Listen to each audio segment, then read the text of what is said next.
President Moon Jae-in held a summit this morning at the Blue House with the President of Colombia. The leaders are expected to discuss ways to develop bilateral ties and cooperate in the post-pandemic era. The Colombian leader arrived in Seoul on Tuesday for a three-day state visit. Our senior presidential office correspondent Kim Min-ji is on the line for us. Min-ji, what are we hearing? Mark, the summit between Presidents Moon Jae-in and Ivan Duque appears to be still underway, having started just about an hour ago. So we're still waiting for details, but the leaders are expected to have discussed ways to boost bilateral cooperation and the situation on the Korean Peninsula and in Central and South America. Now, the two sides are expected to step up cooperation and exchanges for a digital and green transformation, especially in the post-COVID era.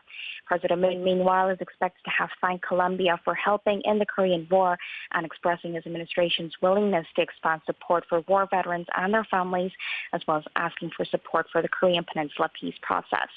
Also high on the agenda was climate action for inclusive green recovery, especially as Colombia is the next host of the Partnering for Green Growth, or P4G Summit, which Seoul hosted earlier this year. Now, following the summit, the two sides will ink several MOUs in the presence of the leaders, including ones on healthcare cooperation and cultural exchanges.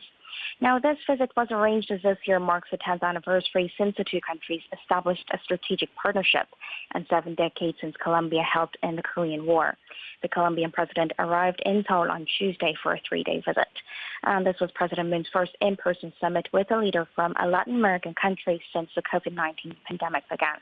Now, later today, Duque will attend a state banquet hosted by Moon, along with 2 Korean War veterans from Colombia. And before wrapping up his visit on Thursday, Duque will visit the Seoul-based International Vaccine Institute and tour the demilitarized zone and the War Memorial of Korea. Back to you, Mark.